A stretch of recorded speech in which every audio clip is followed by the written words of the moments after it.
Hello and welcome to Worldviews. My name is Michael Liao and I'm your host for tonight. Today I have the privilege to interview my friend Danial Shahri, who comes from the Islamic Republic of Iran. He has an amazing story of tremendous trial when he was put in prison simply because he is a Christian. Danial is currently one of the leaders of the fellowship called Impact, located at the People's Church, and he's here to tell his story. Danial Shahri, thank you for joining me on the program. Thank you for having me.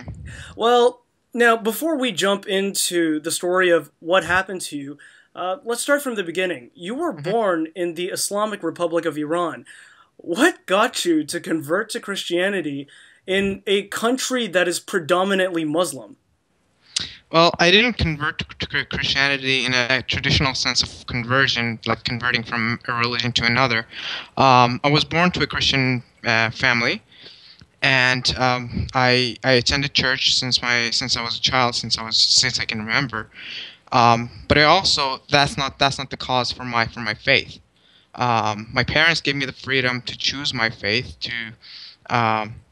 Basically, they taught me the principles of Christian faith, but also gave me the freedom to explore other religions like Islam and Judaism.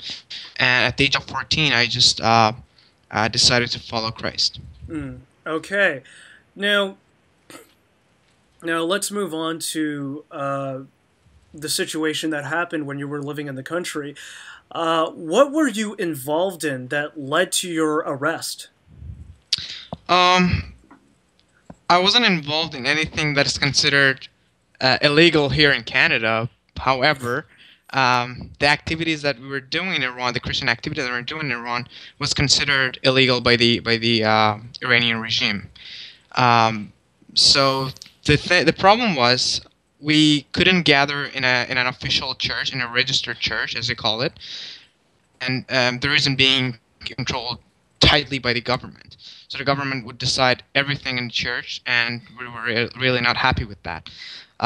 So we decided to gather in our homes in smaller groups with our Christian friends, and that was the reason the government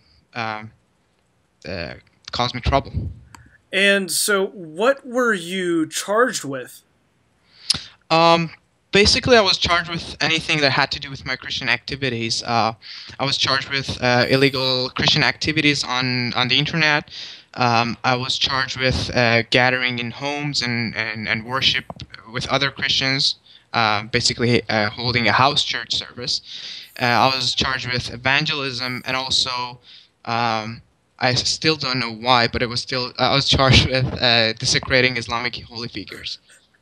Right. And so now, how did the Iranian authorities get to you then? Like, how did they find you? Well, I wasn't hiding, right? I was just living in Iran like a normal, average person or average Iranian. I was a student, and so I wasn't hiding. So it wasn't difficult for them to find me. I wasn't going underground or anything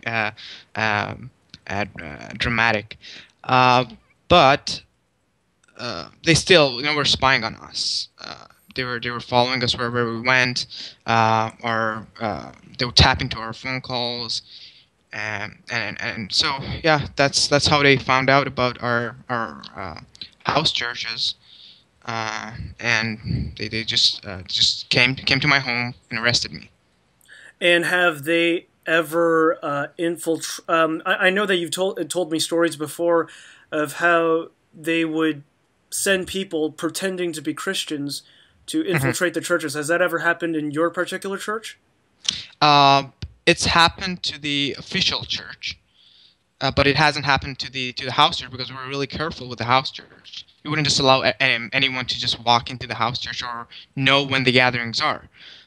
So we had our security measures for the house church, but it certainly happened in the registered church, in the official church, that it would just come, especially for the special occasions, like special Christian ceremonies like Christmas and Easter. There would always be a government agent there present to see what's going on. Wow. And now, I know that, so once you were put in prison, once they've arrested you and they threw you into a prison in Isfahan, Iran, what did they actually do to you? Well, they put me in the small cell. It was 2 meters by 5 meters, if I still remember correctly. It was 2 meters by 5 meters. I was there with two other people. One of them was charged with uh, political accusations, and the other was charged with some financial stuff. So I was there with these two gentlemen in that small, tiny room, and I was just being taken to interrogations. And I was beaten once in the first interrogation session, and they would use different psychological tactics as well to torture you. For example, threatening your family members, or just threatening yourself. Just just cursing you and things like that. So those were the things that he did to me, basically. Um, just intense and long interrogation sessions, and being in a horrible situation in that small cell where you had to basically everything was in that 2 by 5 meter cell. Your washroom, your shower, the place you ate, the place you slept. So everything was there, and it was a horrible situation. Right, and you mentioned being physically and psychologically tortured. Are there any other? Did they do anything else physically besides the ones, or psychologically besides the ones that you just mentioned? Uh, Physically, no. It was just beating me in the first session of the interrogation. But psychologically, they did a lot of things. Like they just put me in a room, all on my own. My eyes blindfolded, and just let me just leave me there for long, like 4 hours, 5 hours, and that was one way of torturing you. Or they would just threaten to bring and arrest your family members as well, which was one of my weak points. I think they knew that that's one of my weak points, to threaten my family members, because I really cared for them. Um, and also, they would just use, the good police, bad police tactics on you, and basically use. They did a lot of things, like they would challenge your faith. They would curse you. They would try to humiliate you, um, and things of that sort, basically. Right, and since you mentioned your family, I mean, now I know that you were not the only one who suffered. Your sister and your parents were also dragged into this. What was their experience like during the time of your captivity? Of course, it wasn't a good experience for them either. They didn't know where I was when they took me to the prison first. They didn't know where I was for the first week, so they had no idea. They had to go around asking any government office they knew about me, where I was, and it was a very tough situation for them as well. And adding to that was my sister's arrest and interrogation as well. She wasn't imprisoned, and she was released the same day, but she was interrogated for a whole day, from the morning to the evening. Right, and were your parents interrogated as well? Not on that occasion. They had been interrogated in the years before, but not on that occasion. Years before, so years before your arrest. Yes, years before my arrest. And what were they interrogating them for?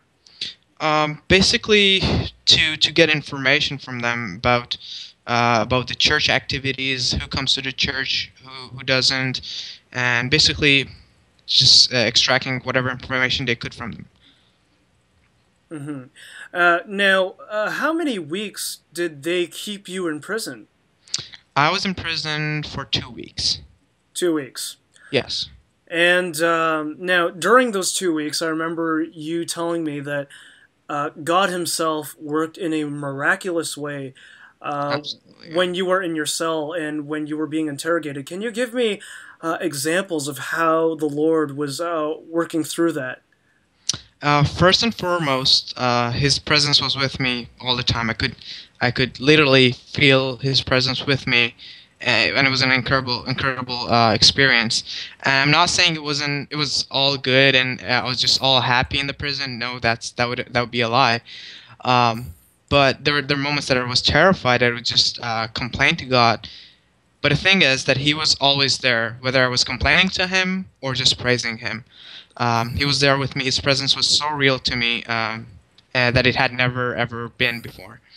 The other thing was that because of His presence, I would be comforted at times that I would feel afraid.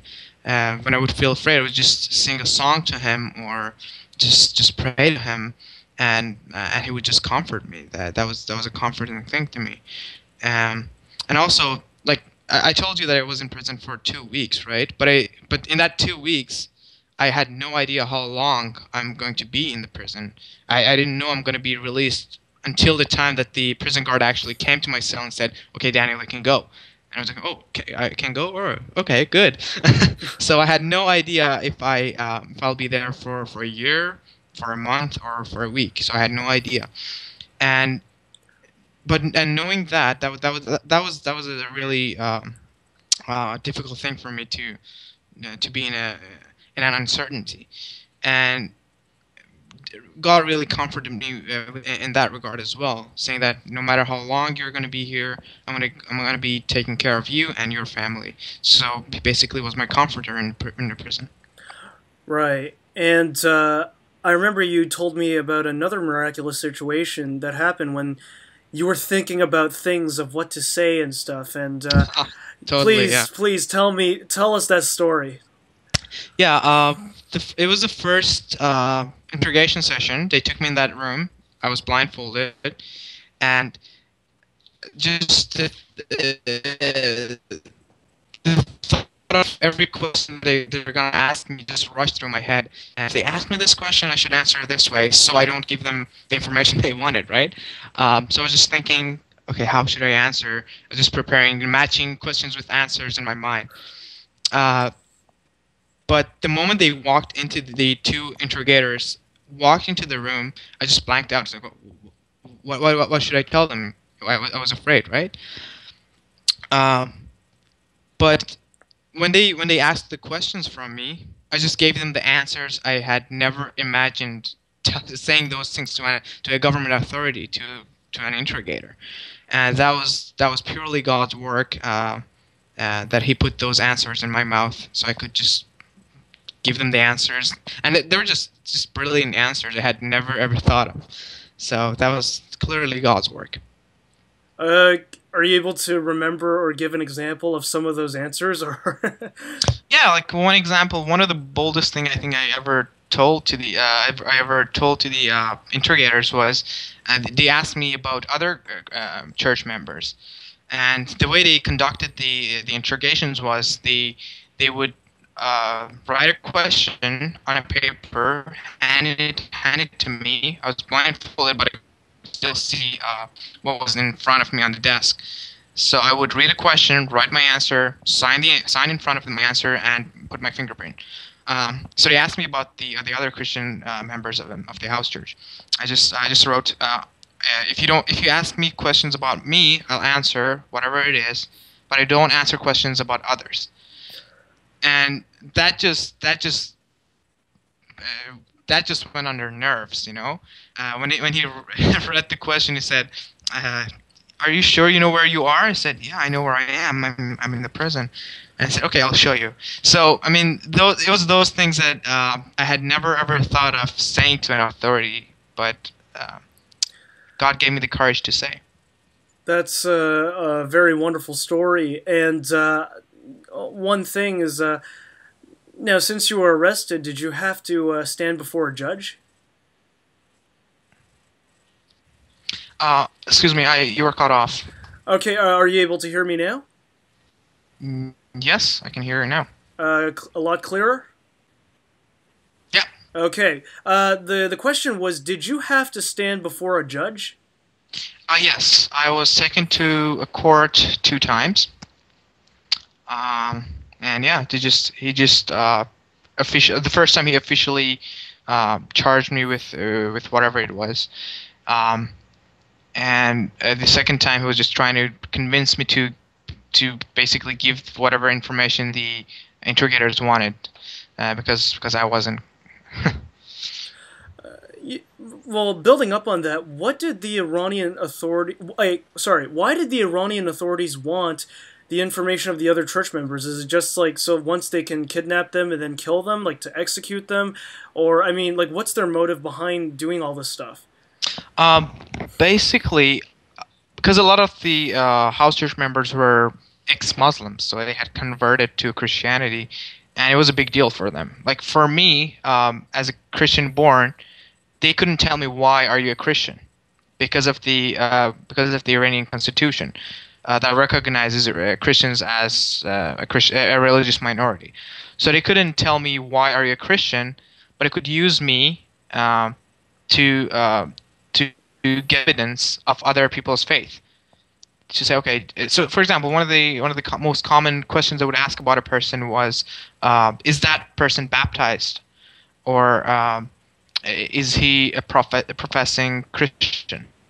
So they wanted to use those kind of information against the other Christians to basically get them in trouble, to have evidence to arrest them or things like that.